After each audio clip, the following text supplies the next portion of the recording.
Welcome back dear students. तो बहुत सारे हमारे जो स्टूडेंट्स हैं उनका ग्रेजुएशन कंप्लीट होने वाला है और वो अब इस स्टेज पर हैं कि यहाँ पर अब उन्हें डिसाइड करना है कि अब उन्हें पीजी में क्या करना है, what should they opt as their PG. तो पोस्ट ग्रेजुएशन की जब बात आ जाती है तो देखिए, अभी जब तक आप ग्रेजुएशन में थे आप काफ़ी यंग थे, छोटे थे, जिसमें बहुत से लोगों ने शायद हो सकता है डिसाइड नहीं किया हो कि उन्हें इन फ्यूचर आगे क्या करना है, उतना सीरियसली डिसाइड ना किया हो। बट अब आप इस मोड पर खड़े हैं जहाँ पर अब आपको सीरियसली डिसाइड करना है कि आपको किस प्रोफेशन में जाना है। ठीक है, तो बहुत से लोग होते हैं जिन्हें पीजी के बाद में किसी न किसी जॉब में जाना है, किसी सर्विसेज में जाना है। बहुत कम लोग होते हैं आजकल जो पीजी सिर्फ ऐसे ही करते हैं, मतलब उन्हें आगे जॉब नहीं करनी होती। तो हम फोकस कर रहे हैं जिन लोगों को पीजी के बाद में कुछ जॉब करनी है। ओके, तो चलिए शुरू करते हैं। तो जब आपने ग्रेजुएशन कर लिया, अब आप पीजी के लिए सोच रहे हैं, तो सबसे पहले आपको ये सोचना है कि क्या आप सिविल सर्विसेज में जाना चाह रहे हैं, स्टेट पीएससी जो होती है, क्या आपको उसके लिए सोचना है। तो पीसीएस एग्ज़ाम्स जो होती हैं या पीएससीज जो होती हैं, अगर आप एमबीए से हैं तो एमबीए पीएससी, बीपीएससी, यूपीपीएससी, तो आपको जो भी करनी है।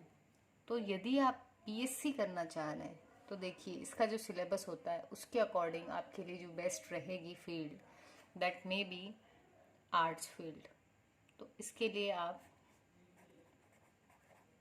एमए यदि ऑप्ट करते हैं तो आपके लिए बेटर रहेगा। क्यों? क्योंकि बहुत सारे जो सब्जेक्ट्स आपको इसमें कंप्लीट करने हैं वो आपके यहाँ पर कवर होंगे, जो आपकी हेल्प करेंगे पीएससी की प्रिपरेशन में, उसकी बेसिक्स बनाएंगे। क्योंकि यदि हम बात करें यहाँ पर, यदि ऐसे स्टूडेंट्स हैं जो साइंस ग्रेजुएट्स हैं, जिन्होंने बीएससी किया हुआ है, बीएससी बीसीए, ये वाले यदि हैं स्टूडेंट्स, तो अभी तक उन्होंने आर्ट्स या फिर हम कहें कि पीएससी के जो सब्जेक्ट्स होते हैं उन पे उतना फोकस नहीं कर पाए हैं वो साइंस में रहते हुए, तो उनके लिए बेटर है कि वो एमए करें। दूसरी चीज़, जब भी कोई भी बंदा पीएससी की तैयारी करता है तो वो हमेशा अपने पास प्लान बी भी रखता है। प्लान बी इन केस कि यदि उसको विद इन जो उसने ड्यूरेशन सोची है उस ड्यूरेशन में पीएससी में यदि उसका सिलेक्शन नहीं हो पाया तो उसके बाद में वो कहाँ पर जाएगा। तो एमए के बाद में यदि हम बात करें प्लान बी की, तो आप एमए जिस भी सब्जेक्ट में करते हैं उसी में आप आगे जा कर के टीचिंग में भी जा सकते हैं। ये इसका साइड प्रोफेशन हम कह सकते हैं कि आप इसके बाद में टीचिंग में जा सकते हो। उसके अलावा एमए यदि आप किसी लैंग्वेज में कर रहे हो, हिंदी लिटरेचर और इंग्लिश लिटरेचर, तो आप आगे जाके जो गवर्नमेंट सर्विसेज होती हैं जिसमें ट्रांसलेटर्स की भी बहुत सारी वैकेंसीज निकलती हैं, आप उसके लिए भी एलिजिबल होते हैं। ठीक। दूसरा हो सकता है कि भाई हमें पीएससी में नहीं जाना, तो अगर हम अभी जो अपना, क्योंकि जो वीडियोस और प्लेलिस्ट हैं वो साइंस स्पेशली कंप्यूटर साइंस पे फोकस किया हुआ है, तो यदि हम बात करें कि बीएससी ऐसे स्टूडेंट्स जिनका एक सब्जेक्ट कंप्यूटर साइंस है, तो वो क्या कर सकते हैं, तो वो एमसीए कर सकते हैं या फिर एमएससी कर सकते हैं, या फिर साइंस में किसी भी स्टूडेंट के, जब वो बीएससी में होता है 3 सब्जेक्ट्स होते हैं मेन, उन 3 में से किसी भी एक सब्जेक्ट में जिसमें भी उसका इंटरेस्ट हो उसमें वो आगे जा कर के एमएससी कर सकता है। ठीक है, तो अगेन उसमें आगे जाके एमएससी करने के बाद, क्योंकि बहुत सारी गवर्नमेंट जॉब्स होती हैं जिसमें यदि आप जियोलॉजी से हैं तो भी उसमें बहुत सारी वैकेंसीज निकलती हैं, तो जो भी आपका पर्टिकुलर सब्जेक्ट है उसमें आपको वैकेंसीज मिल जाएंगी। एमएससी या एमसीए की यदि हम बात करें तो एमसीए जो है ये पहले 3 साल का होता था, बट एआईसीटीई ने लास्ट ईयर एक नोटिफिकेशन जारी किया था जिसमें उन्होंने कहा था कि अब से ये 2 साल का होगा। तो एमसीए जो है ये 2 साल का होता है, एमएससी भी 2 साल का होता है। ठीक है, तो यदि हम एमएससी सीएस या फिर आईटी पर फोकस करें,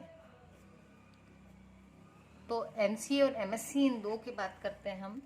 जब हमें प्रोफेशनल कोर्स करना है, यदि आपका मोटो डिसाइडेड है कि आपको कॉरपोरेट फील्ड में ही जाना है, तो उस केस में एमसीए बेस्ट है।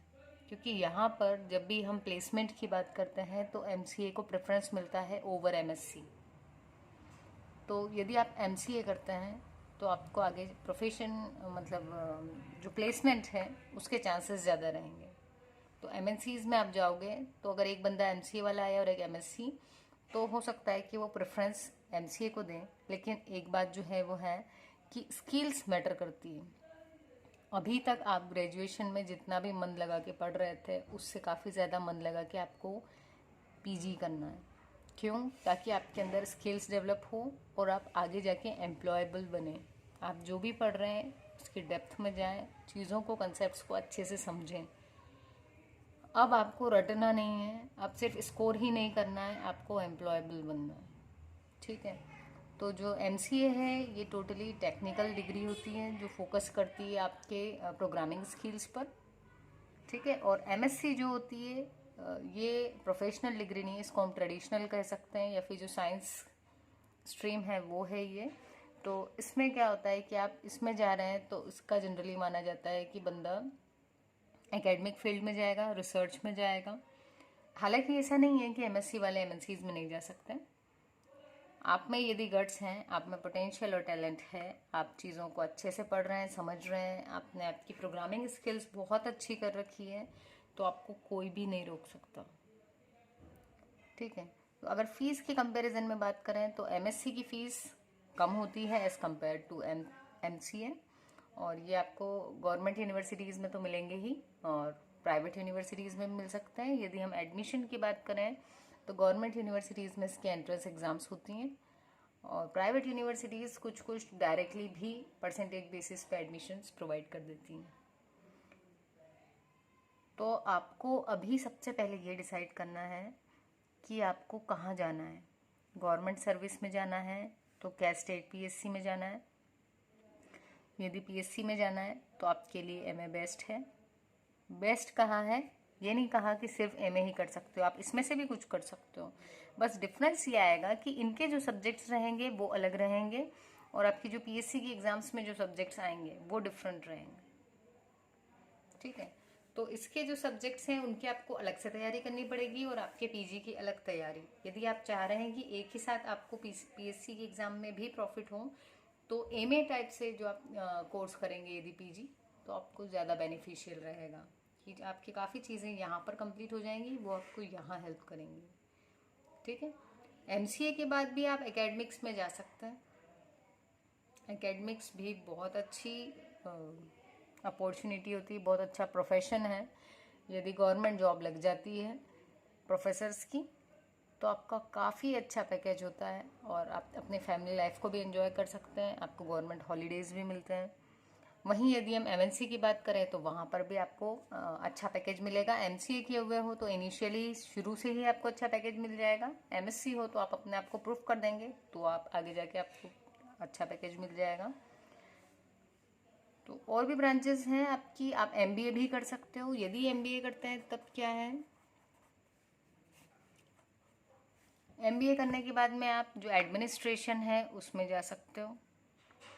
आजकल हर जगह एडमिनिस्ट्रेटिव की ज़रूरत पड़ती है तो वहाँ पर आपको एमबीए काम आ जाएगा। लेकिन यदि आप इनमें से किसी चीज़ पे फोकस करते हैं, यदि आप कंप्यूटर साइंस वाले हैं तो ये दो ब्रांचेस, एमएससी और एमसीए, दो कोर्सेज आपके डिग्री कोर्सेज और एक एमए, ये तीन जो हैं ये आपको ज़्यादा एम्प्लॉयमेंट के चांसेस प्रोवाइड करेंगे। तो ये स्पेशली उन लोगों के लिए बनाया था जिन्होंने मुझसे मैसेज करके कहा था कि मैम आप थोड़ा सा गाइडेंस दे दीजिए हमें कि हमें क्या करना चाहिए। तो अभी सबसे पहले आप ये डिसाइड कीजिए कि आपको क्या करना है। दूसरी चीज़, जब आप एडमिशन लें किसी भी कॉलेज में, यदि आप प्रोफेशनल डिग्री में जा रहे हैं तो आप वहाँ के प्लेसमेंट के बारे में भी इंफॉर्मेशन गेन करें कि लास्ट ईयर वहाँ का प्लेसमेंट कैसा था, या लास्ट 2-3 ईयर्स का प्लेसमेंट ज़रूर देखें। यदि आप इस फोकस से जा रहे हैं, आपका मोटो है कि आपको एमएनसी में जाना है, तो आप ज़रूर से उस कॉलेज के प्लेसमेंट के ऊपर फोकस कीजिए। ठीक है। और उसके अलावा आप एक चीज़ और देख सकते हो, यदि आप एमसीए और एमएससी में कंफ्यूज हो रहे हो तो आपको जहाँ पर भी एडमिशन लेना है वहाँ के आप इनके सिलेबस उठा के देखिए, आपको ज़्यादा अच्छा जो सिलेबस लगता हो, क्योंकि ड्यूरेशन सेम ही है। तो ये कुछ चीज़ें हैं, ये कुछ होमवर्क है जो आप एडमिशन लेने से पहले आपको कर लेना चाहिए, तो आपके लिए ज़्यादा बेनिफिशियल रहेगा। ठीक है, आई होप कि ये वीडियो आप लोगों के लिए कुछ हेल्पफुल रहा हो। फिर भी यदि आपको कोई डाउट्स आते हैं तो आप कमेंट सेक्शन में पूछ सकते हैं, और इसी तरह की वीडियोस के लिए और मोटिवेशनल वीडियोस के लिए चैनल को सब्सक्राइब करना ना भूलिए। Please do subscribe the channel. Thank you.